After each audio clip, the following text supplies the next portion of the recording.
Assalomu alaykum. Bugungi loyihamiz 2 qavatli kompaktniy loyiha bo'lib, umumiy o'lchami fasad qismi 16 metr 10 santimetrni, enligi esa 13,5 metrni tashkil qiladi.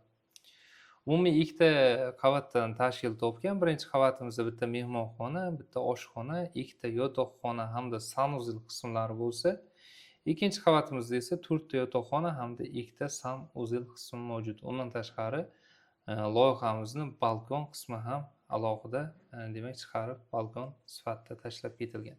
Do'stlar, shu joyida bir narsani eslatib o'tamiz, chunki bu sizni esingizdan chiqib qoladi. Bizni faoliyatimiz uchun juda muhim, lekin siz uchun juda oson bo'lgan bitta joy bor, ya'ni bu videoni ostida like qoldirish va fikr mulohazalarda nimadir deb yozib ketish.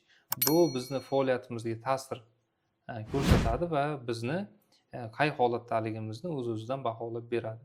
Bizni kanalimiz yanada rivojlanishini, yanada yuksalishini va sizga ko'proq biz loyihalar chiqarishimizni xohlasangiz, shunchaki bizni qo'llab-quvvatlang. Bizga takliflar, murojaatlar yokida noldan loyiha qilish xizmati bo'ladimi yoki tayyor loyihalarimizni olish kerak bo'ladimi? Yuqoridagi raqamlar xizmatingizga muntazir. Undan tashqari bizni loyihalarimizni shunchaki siz video yoki rasmlar orqali qila olmaysiz. Bironta quruvchiga shunday ko'rsatib, mana shuni qilib ber desangiz ham, shunchaki o'sha quruvchi yoki prorabni qiynaganingiz qoladi. Shuning uchun ko'p qiynalmang deb biz mana ikkita demak albom qilib loyihamizni to'liq tayyorlab qo'yganmiz.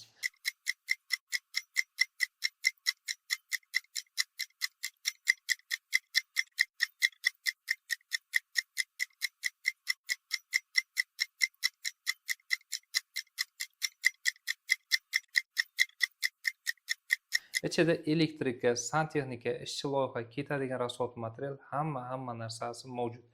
Va xuddi mana shu joyda bitta fishkani aytib o'taman. Mana shu loyihamizni o'ziga umumiy 50.500 dona pishgan paltarashka g'isht sarflanadi.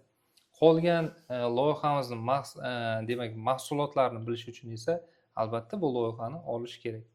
Loyihamiz klassikada uslubida qilingan, zamonaviy, o'ylaymanki har bir o'zbek xonadoniga mos keladi. Biz esa loyihamizni tushuntirishni boshlaymiz, ya'ni ichkariga kirib to'liq xonalarimizni obzorini qilib o'tamiz. Qani unda boshladik. Ichkariga kirganimizdan so'ng kattagina hol bizni qarshi oladi. Holimizning umumiy kattaligi esa 63 metr kvadratni tashkil qiladi. Holimizning o'ng tomonida kattagina mehmonxona bo'lib, umumiy maydoni 40 metr kvadratdan iborat va bu mehmonxonamizning derazasi hovli qismiga qaratib o'tilgan. Do'stlar, shu joyda eslatib o'tamiz, loyihamizni ichini shunchaki tushuncha bo'lish uchungina to'ldirib o'tganmiz. Agarda sizga to'liq interior dizayn xizmatlari kerak bo'lsa, pastdagi raqamlarga qo'ng'iroq qilishingiz mumkin. Endi esa loyihaga qaytamiz. Mehmonxonamizning qarama-qarshisida 27 metr kvadratga teng bo'lgan oshxona qismi mavjud. Oshxonamizning umumiy ikkita derazasi havo aylanish tizimini yanada yaxshilash uchun qoldirib ketilgan.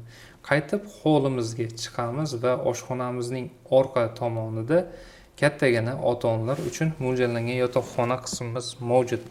Va bu yotoqxonamizning umumiy kattaligi 21 metr kvadratdan iborat va shu yotoqxonamizga ham ikkita deraza qoldirib ketganmiz. Biri yon tarafda, ikkinchisi esa orqa tomonda qilib. Va albatta yotoqxonamizning yon tomonida, ya'ni oshxona va yotoqxonamizning o'rtasida uyimizning umumiy birinchi qavat uchun mo'ljallangan sanuzeli mavjud. Sanuzelimizning umumiy kattaligi 6,7 metr kvadratni tashkil qiladi. Sanuzelimizning qarama-qarshisida esa yotoqxona qismi qoldirib ketilgan, ya'ni alohida yana bitta yotoqxonamiz mavjud va bu yotoqxonamiz 19 metr kvadrat kattalikka ega. Shu joyda zinani ko'rib turibsiz. Bu zinamiz pastga podvalga tushish uchun xizmat qiladi. Korpusimizning 3dan 1 qismini podval egallagan va mana shu zinamizni ikkita stupenka pastga tushganimizdan so'ng tashqariga chiqish uchun ham alohida eshigimiz xuddi mana shu joyning o'zida mo'ljallab ketilgan va bu zina bilan yonma-yon qilib ikkinchi qavatga ko'tarilish uchun ham zinamiz qoldirib ketilgan do'stlar.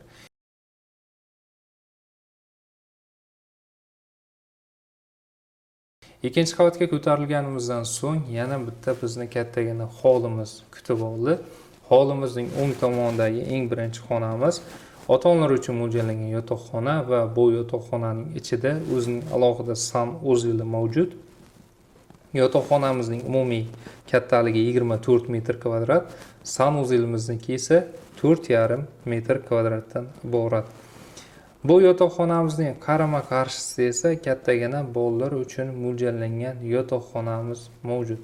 Bu yotoqxonamizning kattaligi roppa-rosa 29 metr kvadratni tashkil qiladi. Yoki 4 kishi yoki 5 kishilik bolalar uchun bemalol mo'ljallasak bo'ladi.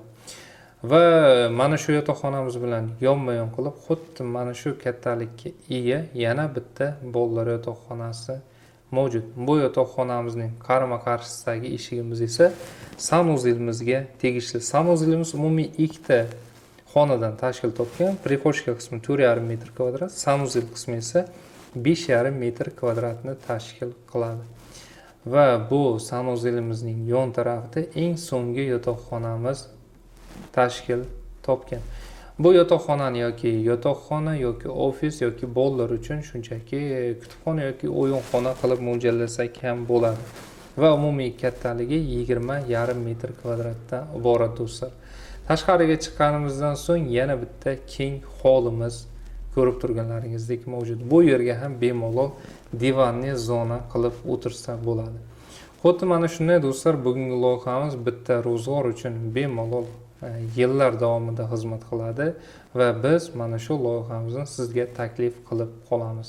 Bizdan uzoqlashmay, sizlar bilan har doimgidek Kamina Mehroj bo'ldi. Sog' bo'ling, salomat bo'ling.